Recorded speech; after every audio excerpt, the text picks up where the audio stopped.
My name is Sarah, and telling this story is one of the hardest things I've ever had to do. For years, I thought my life was steady, my marriage strong, and my love for my husband, Daniel, unshakable. We had been married for nearly 7 years. Like every couple, we had our share of ups and downs, but no matter what, I always believed in us. I trusted him with everything, my heart, my loyalty, and the dreams I carried for our future together.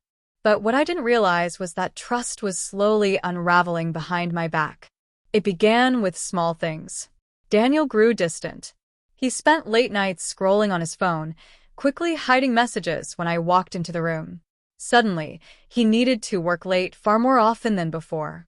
At first, I brushed it aside because when you love someone, you give them the benefit of the doubt. I convinced myself he was stressed. I wondered if maybe I wasn't giving him enough attention, or worse, if I was the problem. I silenced the voice in my head that whispered, "Something isn't right." But deep down, I already knew. One night, as we sat together on the couch watching TV, I couldn't take the uneasiness anymore. My chest tightened as I turned to him and asked, "Daniel, is there someone else?" My heart pounded so loudly I could barely hear my own words. He froze. His eyes darted away from mine, and the silence that followed felt suffocating. I prayed he would laugh, call me silly, and reassure me like he used to. But he didn't. Instead, he whispered one word. Yes. That single word shattered me. It was as if the air had been ripped from my lungs. I stared at him, waiting for him to take it back, to tell me I misheard.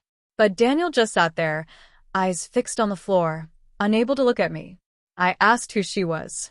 That's when he confessed it was a woman from his office, someone he had been connecting with for months. He insisted it wasn't only physical, that they had formed an emotional connection. He told me it was something he hadn't felt with me in a long time. That was the most painful part.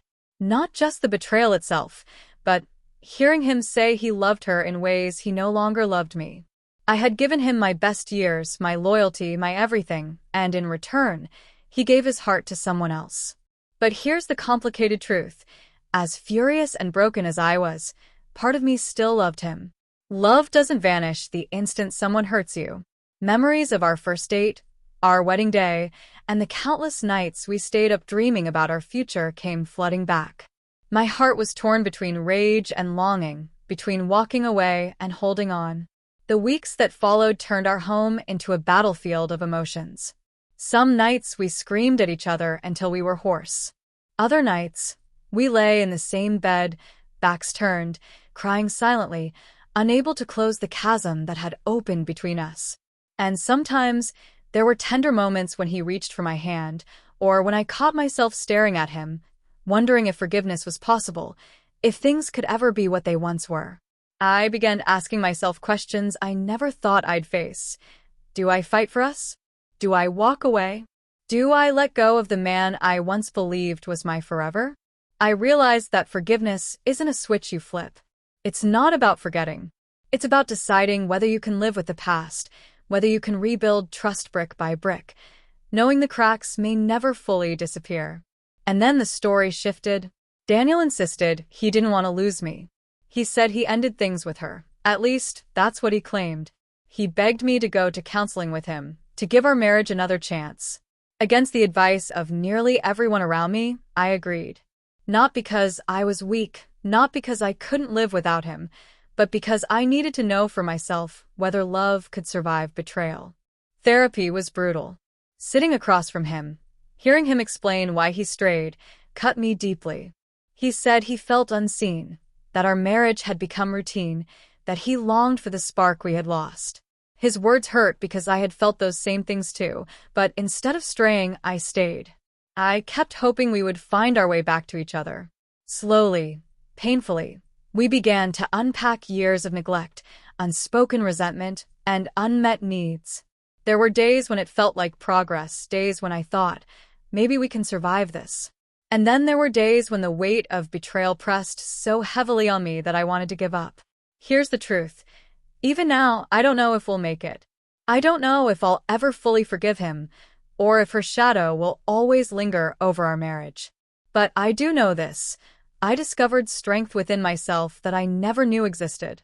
I learned that my worth isn't defined by whether he chooses me.